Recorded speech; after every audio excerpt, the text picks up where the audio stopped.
Hello, how you doing, and welcome back to the channel. The 2025 British and Irish Lions tour could be epic. That's what I'm talking about in this video. It's based upon an article in the Times about a week, 10 days ago, where they spoke about the potential fixture schedule for the Lions, and it's really, really exciting. Specifically, it looks like they could play a Pacific Island 15, so make sure you get your comments in the comment section about what that team could look like, because I think that could be absolutely blockbuster. And also it spoke about a whole load of other things, in particular, where the final host city could be for one of the test matches. It looked like one test match will be against Australia in Melbourne, one in Sydney. Where could be the third host city? Also drop a comment down below on where you think that should be. Loads of other stuff to get into. If you can subscribe to the channel and like the video as well, always massively appreciate that. And without further ado, let's get into it. So for those of you that haven't seen that Times article, here is kind of a brief synopsis of what it looks like the schedule could be for the Lions. This isn't about specific dates so much as the opposition they'll be playing. So it looks like they'll have 3 matches in terms of warm-up matches against the Waratahs, 1 against the Brumbies and 1 against the Reds. So the Melbourne Rebels, in terms of one of the domestic sides in Australia, they don't get a look in, but Melbourne does look like it'll host one of the 3 test matches. So those are the 3 kind of traditional Australian club sides that will play the Lions. Then we've got a match against the Pacific Island 15, which is so exciting, and also an Anzac 15, which could be really, really intriguing as well. I'm going to get onto each one of those individual things, but I think it's probably worth remembering at this point just some issues with previous Lions tours to Australia, which specifically in terms of the warm-up matches has been concerns about the quality of the opposition. The Lions have gone to Australia previously and put up some pretty big scorelines. I think it was in 2013 they played a combined country 15, put 64 points on them, 64-0. And then back in 2001 there was the 116-10 victory over Western Australia as well. So there's been a couple of those matches which I think, first of all, from a Rugby Australia point of view, isn't that great for growing the interest in the tour as a whole. And also it's not that great for the Lions when they're putting together 4 different nations, trying to get them into a test team to compete with an established international side. I think they're better off facing some pretty tough opposition. We kind of saw that in the tour of New Zealand for the Lions the last time they were there. They had some really tough warm-up games. I think in the long term though, for those 3 test matches, it's better for the touring party. And that 3 test series being competitive, being fiercely fought over, is one of the most important things for the tour. So therefore, I think that this schedule potentially makes a lot more sense because it'll increase interest as we go through it. Obviously, playing the Waratahs, Brumbies and Reds, I think that makes sense. I know the Rebels miss out, but as I've already said, Melbourne look like they're going to be getting one of the test matches, and Melbourne as the sporting capital, it makes sense for it to take place there, even though rugby union isn't that big down in Victoria. I still think it's good to have one of the test matches there. And for the Waratahs, the Brumbies and Reds, I would say, as an uneducated view from the Northern Hemisphere, they're probably the 3 main in terms of traditional domestic sides in Australia. People can put me right in the comments section, but I think it makes sense for those to be the 3 teams, the 3 franchises, or whatever you want to call them, that the Lions play. And then let's get on to those 2 other warm-up games, because they are kind of the headlines from the story that was in the Times. They are the more exciting aspects of this.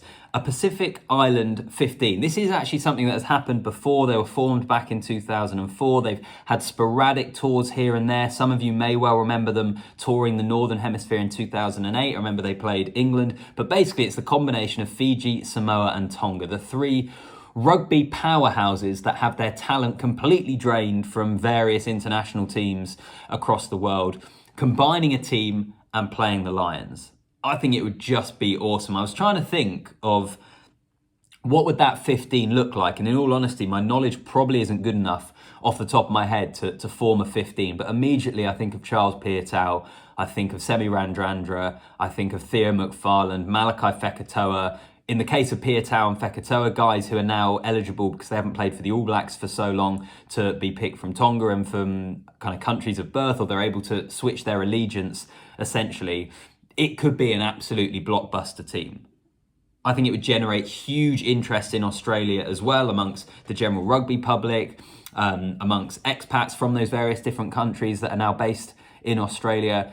It could be a brilliant test for the Lions as well, because if you think about that game, what you're potentially going to have is some of the most talented rugby players on the planet coming together themselves in a type of touring team, probably looking to have a bit of a laugh, having a little bit of a barbarians flavour to it, maybe in terms of how they approach the game, coming up against a British and Irish Lions team who are desperately trying to get a full-blooded international side together to be able to face Australia for 3 test matches. I think that's an interesting dynamic of what the game would look like. And I just think in terms of the interest of the tour, in terms of the quality that could be on display, it would be absolutely awesome. So do drop a comment down below on, give me your Pacific Island 15. I think there's a video in that I might do on the channel in the not too distant future.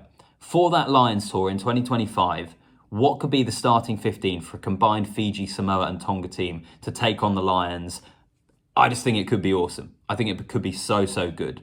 Moving on from that, let's get on to the other thing that's on that graphic, an Anzac 15. So this is something which the Lions in 1989, I don't remember this was well before my time, but they played an Anzac 15 apparently on the final game of their tour that year, which seems a little bit strange to me, that after the test series they then played another match against an Anzac 15, and Rugby Australia apparently hoping that this could sell out the MCG. That's 100,000 people. You could have All Blacks, Australian internationals playing in the same side. Again, I just think it has the potential to be a team which could provide a much more interesting test match for the Lions to face compared with some of the teams we've seen them play previously. So that's why I'm really excited about that one. Who would feature in it? I guess it probably wouldn't be too many of the Wallabies that could be lining up to face the Lions in the actual test series. Maybe not. I might be wrong there. I'm just speculating, but you could have a few All Blacks in there.